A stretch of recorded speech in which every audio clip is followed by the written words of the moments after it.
আসসালামু আলাইকুম ওয়া রাহমাতুল্লাহি ওয়া বারাকাতুহু। প্রিয় দর্শক, আওয়ামী লীগকে ঠেকানোর জন্য আমরা যতই চেষ্টা করি না কেন, কোনো না কোনোভাবে আওয়ামী লীগ জন্ম নেবে আগামী নির্বাচনের আগে। তারা তাদের স্বনামে নয় বেনামে তারা নির্বাচনে আসবে, এরকম একটি নিউজ আজকে আপনাদের সামনে তুলে ধরছি। আমি চিত্রনায়ক ইলিয়াস কাঞ্চন নতুন রাজনৈতিক দল গঠন করছেন। আগামীকাল দলটি আত্মপ্রকাশ করবে ঢাকায়, আর দলটির নাম হলো জনতা পার্টি বাংলাদেশ। বিজেপির পরিবর্তে বাংলাদেশে আসছে এখন জনতা পার্টি। জনতা পার্টি ভারত আর জনতা পার্টি বাংলাদেশ।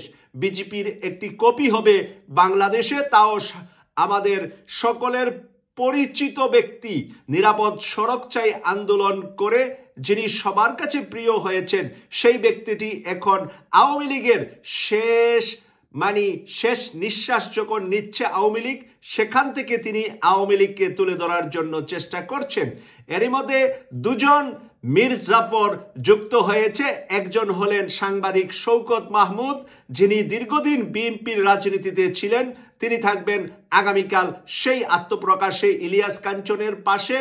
আর এছাড়া থাকবে জাতীয় পার্টির গোলাম সারওয়ার মিলন, সাবেক উপমন্ত্রী ছিলেন জাতীয় পার্টির। প্রদর্শক, জাতীয় পার্টি থেকে একজন, বিএনপি থেকে একজন, আর আওয়ামী লীগের গড়ের সন্তান ইলিয়াস কাঞ্চন হবেন এর নেতৃত্বে।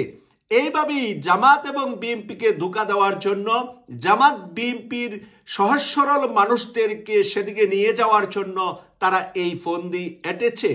আমরা ইলিয়াস কাঞ্চন সম্পর্কে যদি আমি ব্যাকগ্রাউন্ডে যাই, ইলিয়াস কাঞ্চন সবসময় মানুষের পাশে ছিলেন এবং ধর্ম ভীরুতা উনি দেখিয়েছেন।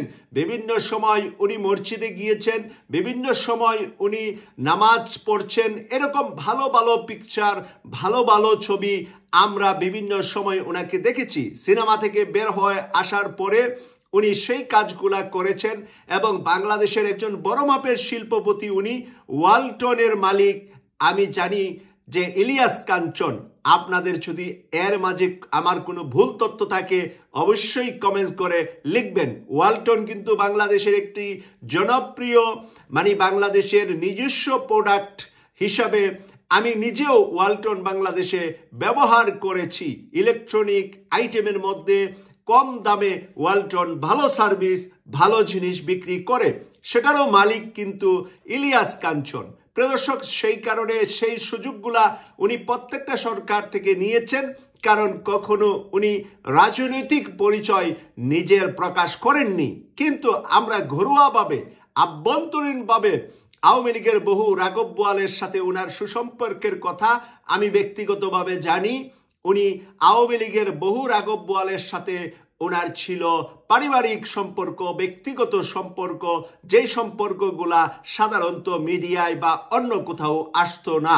তো সেই জায়গা থেকে বাংলাদেশ জাতীয়তাবাদী দল বিএনপি যখন একটি বড় মোর্চা তৈরি করার চেষ্টা করছেন নির্বাচনের আগে, অপরদিকে বাংলাদেশ জামাত ইসলামী যখন একটি মোর্চা তৈরি করার চেষ্টা করছেন বাংলাদেশের রাজনীতিতে, তখন ইলিয়াস কাঞ্চন সে একটি নতুন রাজনৈতিক দল গঠন করে আওয়ামী লীগ মনা কিছু দলকে নিয়ে আরেকটি মোর্চা করার জন্য, ইভেন জাতীয় পার্টি যদি নির্বাচনের সুযোগ না পা তাহলে তাদের সাথেও কোয়ালিগেশন করে আওয়ামী লীগকে বাঁচিয়ে রাখার জন্য, সাপোর্ট দেওয়ার জন্যই এই পরিকল্পনা করছেন বলে আমি মনে করছি। আমি পত্রিকা থেকে আপনাদেরকে এই নিউজটি শোনাচ্ছি। মানব জমিন পত্রিকা যা লিখেছে, চিত্রনায়ক ইলিয়াস কাঞ্চন এবার সরাসরি রাজনীতিতে নামছেন। দীর্ঘদিন থেকে নিরাপদ সড়ক আন্দোলনের নেতৃত্ব দিয়ে আসছিলেন জনপ্রিয় এই ফিল্ম ব্যক্তিত্ব। আগামীকাল সকালে স্থানীয় একটি হোটেলে তার নেতৃত্বে একটি নতুন পার্টির আত্মপ্রকাশ করছে।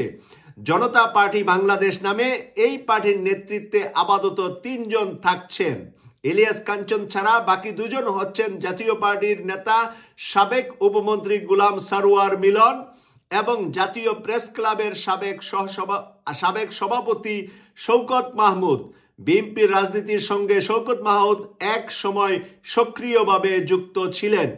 প্রিয় দর্শক, এই 2 জনকে, ইলিয়াস কাঞ্চন ছাড়া বাকি 2 জনকে আমি একাধিকবার লাইভে টক শোতে আমার সাথে যুক্ত করেছি। শওকত মাহমুদকে করেছি এবং গোলাম সারওয়ার মিলনকে করেছি, কিন্তু আজকে তাদের রাজনৈতিক আত্মপ্রকাশ দেখে আমি বুঝতে পারলাম আসলে তারা আমাদের সাথে সবার সাথে মিশার পিছনে কারণটা একটাই, তারা যেন মানুষের চোখে মানুষের কাছে তাদের জনপ্রিয়তা থাকে এবং সেই জনপ্রিয়তা নিয়ে এখন আওয়ামী লীগকে বাঁচিয়ে রাখার সর্বশেষ চেষ্টা করবে বলে আমি বিশ্বাস করি।